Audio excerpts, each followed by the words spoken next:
Yes, നമ്മൾ ഇന്നലത്തെ ഫ്രാൻസിന്റെ വിജയത്തെക്കുറിച്ച് പറയുമ്പോൾ കിലിയൻ എംബാപ്പയെക്കുറിച്ച് പറയാതിരിക്കാൻ നിർവാഹമില്ല. അത്രയ്ക്ക് മനോഹരമായ പ്രകടനമാണ് അദ്ദേഹം ഇന്നലെ പുറത്തെടുത്തത്. ഇന്നലെ മാത്രമല്ല, കഴിഞ്ഞ കുറേ നാളുകളായിട്ട് നമ്മൾ കാണുകയാണ് കിലിയൻ എംബാപ്പയുടെ പ്രകടനം. അദ്ദേഹം നമ്മുടെ ഫ്ലോറിൽ ഇപ്പോൾ വരും. എംബാപ്പയെക്കുറിച്ച് പറയുമ്പോൾ 2018 അദ്ദേഹം ലോകകപ്പ് കളിക്കാൻ എത്തിയത് മുതൽ ഇപ്പോൾ 2026 3 ലോകകപ്പുകളിൽ തുടർച്ചയായി ഏറ്റവും കൺസിസ്റ്റൻ്റായി പ്രകടനം നടത്തിക്കൊണ്ടിരിക്കുകയാണ്. അതുകൊണ്ട് തന്നെയാണ് നമ്മൾ അദ്ദേഹത്തെ വിശേഷിപ്പിക്കുന്നത് മിസ്റ്റർ വേൾഡ് കപ്പ് എന്ന്. നമ്മൾ 20 മത്സരങ്ങളിൽ നിന്നായി 20 ഗോൾ കോൺട്രിബ്യൂഷനാണ് എംബാപ്പെ നടത്തിയിട്ടുള്ളത്. ഈ പ്രായത്തിൽ തന്നെ ഇത്രയും വലിയ നേട്ടത്തിലേക്ക് ഇപ്പോൾ ലയണൽ മെസ്സിയാണ് ലോകകപ്പിലെ ഏറ്റവും വലിയ ഗോൾ വേട്ടക്കാരുടെ പട്ടികയിൽ ഒന്നാമതുള്ളത്. പക്ഷേ മെസ്സി 6 ലോകകപ്പുകളിൽ നിന്നാണ് 21 ഗോൾ നേടിയിട്ടുള്ളത്. എംബാപ്പെ 3 ലോകകപ്പ് മാത്രം കളിച്ച് 20 ഗോൾ നേടിയിട്ടുണ്ട്. അപ്പോൾ ഇനിയൊരു 3 ലോകകപ്പോടെ എംബാപ്പെ കളിക്കാൻ സാധ്യതയുണ്ട്. അപ്പോൾ എവിടെയായിരിക്കും ഈ ഗോൾ ചെന്ന് നിൽക്കുക എന്നുള്ളതിൽ ഒരു സംശയമില്ല. ഇന്നലെ മാത്രം അദ്ദേഹം നേടിയത് ഒരു ഗോളും ഒരു അസിസ്റ്റുമാണ്. അത് തന്നെയാണ് മൊറോക്കോയുടെ കഥ കഴിച്ചത്. ഈ ലോകകപ്പിലേക്ക് വരുമ്പോൾ 8 ഗോളുകൾ എംബാപ്പെ നേടിയിട്ടുണ്ട്. ലയണൽ മെസ്സിക്ക് ഒപ്പമാണ് ആ പട്ടികയിൽ. പക്ഷേ 3 അസിസ്റ്റുകൾ നൽകിയതുകൊണ്ട് തന്നെ ഒന്നാം സ്ഥാനത്ത് കിലിയൻ എംബാപ്പയാണ്. 11 നോക്കൌട്ട് മത്സരങ്ങളിൽ നിന്ന് 12 ഗോളുകളാണ് അദ്ദേഹം നേടിയിട്ടുള്ളത്. അപ്പോൾ കിലിയൻ എംബാപ്പെ ഏറ്റവും അപകടകാരിയായ കളിക്കാരനായി മാറുകയാണ് ലോകകപ്പിലെ. ഇവരെ ആര് തടയും എന്നുള്ള ചോദ്യത്തിന് ഇപ്പോഴും ഉത്തരമില്ല. അത്രയ്ക്ക് മനോഹരമായി കളിക്കുകയാണ്. ഇന്നലെ അദ്ദേഹം ഒരു പെനാൽറ്റി, ആദ്യ പകുതിയിൽ ലഭിച്ചൊരു പെനാൽറ്റി അദ്ദേഹം നഷ്ടപ്പെടുത്തുന്നത് നമ്മൾ കണ്ടു. പക്ഷേ ആ സമ്മർദ്ദത്തിനൊന്നും വഴങ്ങാതെ തുടർച്ചയായ ആക്രമണങ്ങൾ നയിക്കുന്നു. യാസിൻ ബോണോ അത്രയും ഫോമിൽ നിൽക്കുന്ന ഒരു ഗോൾ കീപ്പറെ നിഷ്പ്രഭമാക്കിക്കൊണ്ട് ഒരു കിടിലൻ ഗോൾ എംബാപ്പെ സ്കോർ ചെയ്ത് ഫ്രാൻസിനെ മുന്നിലെത്തിക്കുന്നു. മാത്രമല്ല, രണ്ടാം ഗോൾ ഉസ്മാൻ ഡെംബേലെ സ്കോർ ചെയ്യുന്ന രണ്ടാം ഗോളിനും വഴിയൊരുക്കുന്നത് കിലിയൻ എംബാപ്പയാണ്. അപ്പോൾ എംബാപ്പയുടെ ചിറകിലേറി ഫ്രാൻസ് ഇങ്ങനെ മുന്നോട്ട് പോയിക്കൊണ്ടേയിരിക്കുകയാണ്. 2018 ലോകകപ്പ് കളിക്കാനെത്തിയ എംബാപ്പെ അന്ന് കിരീടം ചൂടുന്നു. 2022 ഫൈനലിലെത്തുന്നു. ലയണൽ മെസ്സിയുടെ അർജന്റീനയോട് തോറ്റ് പിന്നോട്ട് പോവേണ്ടി വന്നെങ്കിലും തോറ്റുനിന്ന ഫ്രാൻസിനെ 2-0 തോറ്റുനിന്ന ഫ്രാൻസിനെ തിരിച്ചടിച്ച് കളിയിലേക്ക് കൊണ്ടുവന്ന് എക്സ്ട്രാ ടൈമിലേക്ക് പോയി പെനാൽറ്റി ഷൂട്ടൗട്ടിലാണ് കിലിയൻ എംബാപ്പെ എന്ന പോരാളി മുട്ടുമടക്കുന്നത്. അപ്പോൾ കഴിഞ്ഞ ലോകകപ്പിലും ഗോൾഡൻ ബൂട്ട് സ്വന്തമാക്കിയത് കിലിയൻ എംബാപ്പയാണ്. അതിൻ്റെ അതേ ഫോം ഈ ലോകകപ്പിലേക്ക് വരുമ്പോൾ തുടരുന്നുവെന്ന് മാത്രമല്ല, ഗോൾ വേട്ടക്കാരുടെ പട്ടികയിൽ ഒന്നാമതാണ്. വീണ്ടും ഒരു ഗോൾഡൻ ബൂട്ട് കൊണ്ടുപോകുമോ എന്ന് ഉറ്റുനോക്കുകയാണ് ആരാധകർ. ലയണൽ മെസ്സിയാണ് ഒപ്പമുള്ളത്. പക്ഷേ എംബാപ്പെ മികച്ച ഫോമിലാണ്. ഈ ലോകകപ്പിലെ താരം കിലിയൻ എംബാപ്പെ തന്നെയാണ് എന്ന് നമ്മൾ വിശേഷിപ്പിക്കേണ്ടിയിരിക്കുന്നു. ഒരിക്കൽ കൂടി ഹരികൃഷ്ണനിലേക്ക് പോവുകയാണ്. ഹരി, നമ്മൾ എംബാപ്പയുടെ പ്രകടനത്തെക്കുറിച്ച് പറഞ്ഞു. അപ്പോൾ ഈ എംബാപ്പയുടെ ഒരു പോരാട്ടം, ആ ഒരു പ്രകടനം തന്നെയാണോ മൊറോക്കോയെ ബാക്ക് ഫുട്ടിലേക്ക് നയിച്ചത്? കാരണം നമുക്കറിയാം, ആദ്യ പകുതിയിൽ അദ്ദേഹം ഒരു പെനാൽറ്റി മിസ്സാക്കി. പക്ഷേ ആ സമ്മർദ്ദത്തിനൊന്നും അടിമപ്പെടാതെയാണ് രണ്ടാം പകുതിയിൽ അദ്ദേഹം കളിക്കുന്നത്. നിർണായകമായ ഷോട്ടുകൾ പോസ്റ്റിലേക്ക് ഉതിർക്കുന്നത് നമ്മൾ കണ്ടു. തുടരെ യാസിൻ ബോണോയെ പരീക്ഷിക്കുന്നത് നമ്മൾ കണ്ടു. ഒടുവിൽ ഒരു ഗോൾ സാധ്യതയില്ലാത്തൊരു സ്ഥലത്ത് നിന്ന് ഒരു അതിമനോഹരമായ ഗോൾ ഫ്രം സീറോ എന്നൊക്കെ നമുക്ക് വിശേഷിപ്പിക്കാം. അത്ര മനോഹരമായ ഒരു ഗോളാണ് അദ്ദേഹം നേടിയത്. അങ്ങനെ ഫ്രാൻസിനെ വീണ്ടും മുന്നിലെത്തിക്കുന്നു. കിലിയൻ എംബാപ്പെ തന്നെയല്ലേ ഈ ലോകകപ്പിലെ താരം? ഈ നിലവിലത്തെ സാഹചര്യത്തിൽ നോക്കുമ്പോൾ ലോകകപ്പിലെ താരം എന്ന് നമുക്ക് പറയാൻ കഴിയും.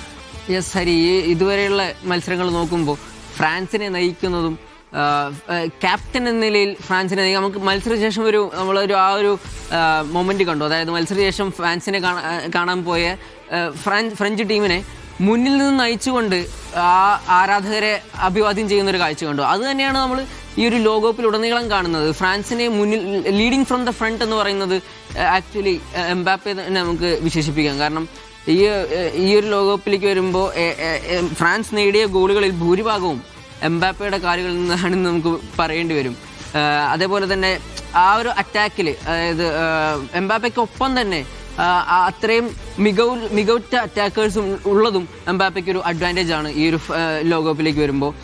അതുമാത്രമല്ല, ഇതുവരെയുള്ള ഹരി പറഞ്ഞതുപോലെ തന്നെ, അതായത് മെസ്സിക്കൊപ്പമാണ് ഈ ലോകകപ്പിലെ ഗോൾ സ്കോറിംഗിൽ. എന്നാൽ 3 അസിസ്റ്റും കൂടി അദ്ദേഹത്തിന് ഈ ഒരു ലോകകപ്പിലുണ്ട്.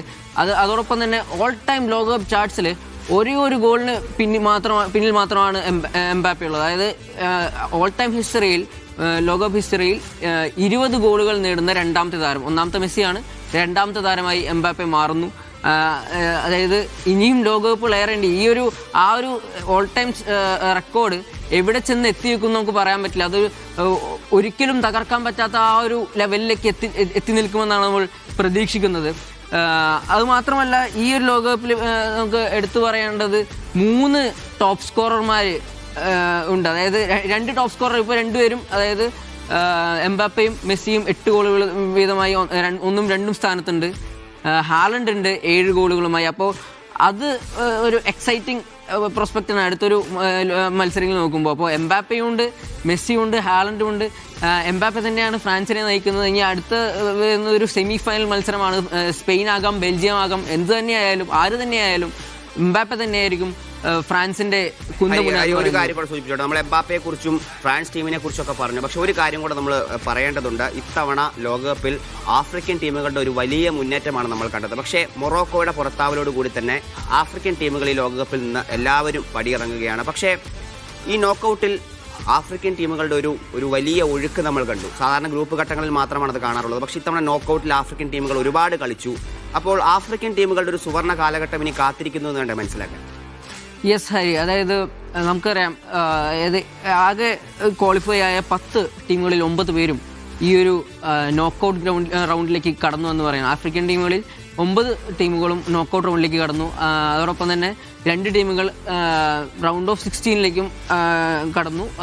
മൊറോക്കോ മാത്രമാണ് ക്വാർട്ടർ ഫൈനൽ വരെ എത്തിയത്. മൊറോക്കോ 2ാം വട്ടമാണ്, അതായത് തുടർച്ചയായ 2ാം വട്ടം ക്വാർട്ടർ ഫൈനലിൽ കിടക്കുന്ന ആദ്യ ആഫ്രിക്കൻ ടീമായി മൊറോക്കോ മാറുന്ന കാഴ്ചയും കണ്ടു. അപ്പോൾ അതുതന്നെയാണ്, അതായത് സെനഗൽ, അൾജീരിയ, അതുപോലെ Egypt, Cape Verde, Ghana, DR Congo, Ivory Coast, south ആഫ്രിക്കയുടെ മുന്നേറ്റമാണ് നമ്മൾ എടുത്തു പറയേണ്ടത്. ആദ്യമായാണ് അവർ ഈ ഒരു നോക്കൌട്ട് റൗണ്ടിലേക്ക്. അപ്പോൾ നമ്മൾ പറഞ്ഞു ഈ ലോകകപ്പിൽ ടീമുകളുടെ എണ്ണം വർദ്ധിക്കുമ്പോൾ എന്ത് ഉണ്ടാകുമെന്ന്. അതാണ് ഇവിടെ സംഭവിച്ചത്. അതായത് ആഫ്രിക്കൻ ടീമുകൾക്ക് അതൊരു വലിയ ആനുകൂല്യമായി. റൗണ്ട് ഓഫ് 32 എന്നുള്ള റൗണ്ട് വന്നപ്പോൾ നോക്കൌട്ടിലേക്ക് കയറിയതിൻ്റെ ഒരു ആനുകൂല്യം കൂടിയും അവർക്ക് വരികയാണ്. പിന്നെ അത് മാത്രമല്ല, ഈ രാജ്യങ്ങൾക്ക് ഇപ്പോൾ ഈ റൗണ്ട് ഓഫ് 32ലേക്ക് കടക്കുമ്പോൾ അവർക്കുണ്ടാകുന്ന ആ ഒരു പ്രൈസ് മണി ലഭിക്കും. ആ പ്രൈസ് മണി ഇനി ഇവരുടെ ഫുട്ബോൾ ഡെവലപ്മെൻറ്റിലേക്കാണ് പോകുന്നത്. അതായത് ഈ DR കോങ്കോ പോലുള്ള രാജ്യങ്ങൾ, DR കോങ്കോയുടെ ക്യാപ്റ്റനായ യുവാൻ വിസ പറയുന്നുണ്ട്, അതായത് നോർത്ത് കോങ്കോയിൽ ഇപ്പോഴും അവിടെ വാർ നടന്നുകൊണ്ടിരിക്കുകയാണ്, എന്നിട്ടാണ് ഞങ്ങൾ ഈ ലോകകപ്പ് കളിക്കാൻ വരുന്നത്. അപ്പം അങ്ങനെയൊരു യുദ്ധം നടക്കുന്ന ഒരു രാജ്യത്ത് ഇപ്പോഴും അവർക്ക് ആ ഒരു എന്താ പറയുക ഫുട്ബോൾ ഡെവലപ്മെൻറ്റിനുള്ള എന്താ പറയുക പ്രൈസ് മണി ലഭിക്കുന്നു. അതുപോലെ തന്നെ കേപ്പ് വെർദെ പോലുള്ള രാജ്യങ്ങൾ അർജന്റീനയ്ക്കെതിരെ മികച്ച പെർഫോമൻസ് കാഴ്ചവെക്കുന്നു. ഐവറി കോസ്റ്റ്, ഇവർക്കെല്ലാം പക്ഷേ അവസാന നിമിഷങ്ങളിൽ പിഴയ്ക്കുന്നു എന്നുള്ള ഒരു കാഴ്ചയാണ് കണ്ടത് ഈ ലോകകപ്പിൽ.